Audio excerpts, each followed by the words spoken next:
Le passage de Matthieu 18, 18, 19 concerne la prière. Les expressions sur la terre et dans le ciel nous font comprendre qu'il s'agit de la prière qui ordonne. Cette prière est agissante. Elle est une action et non pas une simple demande. Elle ne demande pas à Dieu de lier. Elle lie. Cette prière de commandement comporte deux aspects. Lier et délier. Relisons ce que nous dit Matthieu 18, 18. Je vous le dis en vérité, tout ce que vous lierez sur la terre sera lié dans le ciel, et tout ce que vous délierez sur la terre sera délié dans le ciel. Lisons encore Ephésiens 6, 12, 13. Car nous n'avons pas à lutter contre la chair et le sang, mais contre les dominations, contre les autorités, contre les princes de ce monde de ténèbres, contre les esprits méchants dans les lieux célestes. C'est pourquoi prenez toutes les armes de Dieu afin de pouvoir résister dans le mauvais jour et tenir ferme après avoir tout surmonté.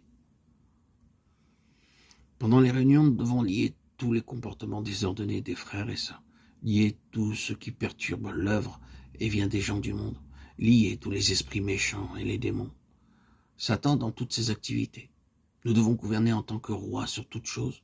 Quel que soit le lieu dans le monde ou parmi les frères, nous devons gouverner comme des rois. Nous pouvons aussi délier les personnes, délier les frères timides, ceux qui devraient sortir et travailler pour le Seigneur, délier l'argent retenu par les croyants pour l'usage du Seigneur, délier les vérités de Dieu. Nous sommes les ambassadeurs de Dieu, jouissant de l'extraterritorialité sur la terre. Nous pouvons demander au ciel de gouverner sur la terre. Et j'entendis dans le ciel une voix forte qui disait « Maintenant le salut est arrivé, et la puissance et le règne de notre Dieu, et l'autorité de son Christ. Car il a été précipité l'accusateur de nos frères, celui qui les accusait devant notre Dieu, jour et nuit. Ils l'ont vaincu à cause du sang de l'agneau et à cause de la parole de leur témoignage. Ils n'ont pas aimé leur vie jusqu'à craindre la mort. » Apocalypse 12, 1, 11. Dans Genèse 3, nous voyons le serpent, la femme et la semence, la postérité. Dans Apocalypse 12, les trois sujets sont décrits de nouveau, le serpent, la femme et le fils mâle. Le jugement de Dieu s'exerce envers le serpent ancien. Et ce jugement est révélé dans Genèse 3.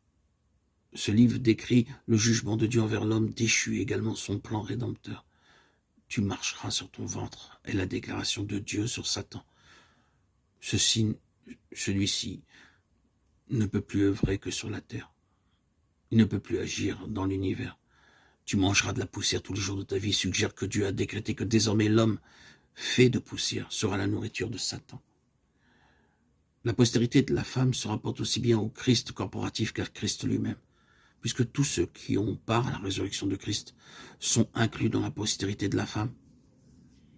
De même que le Seigneur naquit de la femme sans l'aide de l'homme, ainsi le nouvel homme, né dans le croyant, est dépourvu de la nature adamique.